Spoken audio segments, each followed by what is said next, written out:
अम्मा किसके घर जाएगी? तीनों बेटों और बेटी के चेहरे पर एक ही सवाल था। वह सब के सब 1 घंटे से अस्पताल के बरामदे में टहल टहल कर इस सवाल का जवाब सोच रहे थे। मेरा ख्याल है राजेश भैया सबसे बड़े हैं, इसलिए उनका कर्तव्य है कि वह अम्मा को अपने घर ले जाए। छोटी बहन नीलिमा ने भाई को देखते हुए कहा। बड़े भाई ने एक नज़र अपनी पत्नी की ओर देखा और कहा, मुझे पता है कि यह मेरा कर्तव्य है कि मैं अम्मा को अपने घर ले जाऊं, लेकिन तुम जानते हो मैं और मेरी पत्नी हम दोनों जॉब करते हैं और अम्मा की देखभाल के लिए सारा दिन किसी न किसी को तो रहना ही होगा, जो हम नहीं कर सकते।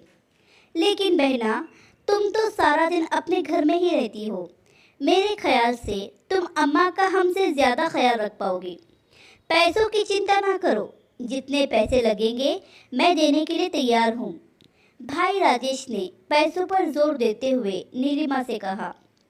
भैया, मेरी तो बड़ी ख्वाहिश है कि मैं अम्मा का खूब ख्याल रखूं, उनकी सेवा करूं, लेकिन आप मेरे ससुराल वालों को तो जानते हो ना, मुझसे यह बर्दाश्त नहीं होगा कि कोई मेरे भाइयों को बुरा भला कहे। मेरा ख्याल है मनोज भैया के घर अम्मा ज़्यादा आराम से रह सकती हैं। छोटे भाई सुरेश ने भी बहन की हाँ में हाँ मिलाई। मनोज और उसकी पत्नी ने एक दूसरे की तरफ देखा। ऐसा लग रहा था जैसे वह आंखों ही आंखों में एक दूसरे को कुछ कह रहे हो। उसके बाद मनोज ने कहा, तुम सब तो जानते हो ना, हमारे घर में अम्मा का दिल नहीं लगता। वह तो हमारे घर 2 दिन से ज़्यादा रहती भी नहीं थी। तो क्या होगा, अम्मा को कौन रखेगा? नीलिमा ने अपने छोटे भाई सुरेश को देखते हुए कहा।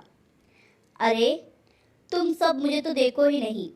मेरा तो घर भी बहुत छोटा है और वेतन भी बहुत कम है। मेरी तो मजबूरी है, मैं अम्मा को अपने साथ नहीं रख सकता। सुरेश ने अपने हाथ खड़े कर दिए।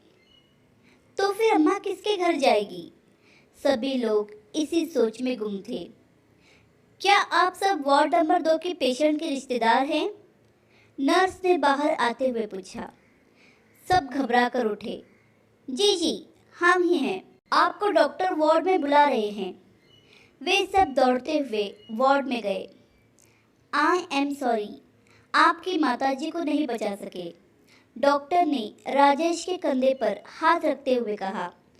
सबके चेहरे पर उदासी तो थी, लेकिन शायद दिल के किसी कोने में खुशी भी थी कि अब उन्हें अपनी माँ की सेवा नहीं करनी पड़ेगी और न ही माँ को किसी के घर जाना पड़ेगा।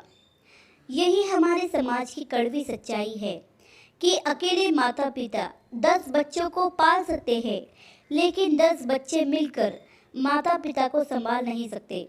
और कई माताएं अपने जीवन के अंतिम क्षण में बुढ़ापे में सड़कों पर रोजी रोटी कमाने में बिताती हैं। कृपया अपने माता पिता से प्यार करें, जितना हो सके उनकी सेवा करें, तो आपके बच्चे भी आपकी सेवा करेंगे और आपसे प्यार करेंगे। आशा करती हूँ ये कहानी आपको पसंद आई होगी। इस कहानी पर आपकी क्या राय है, हमें कमेंट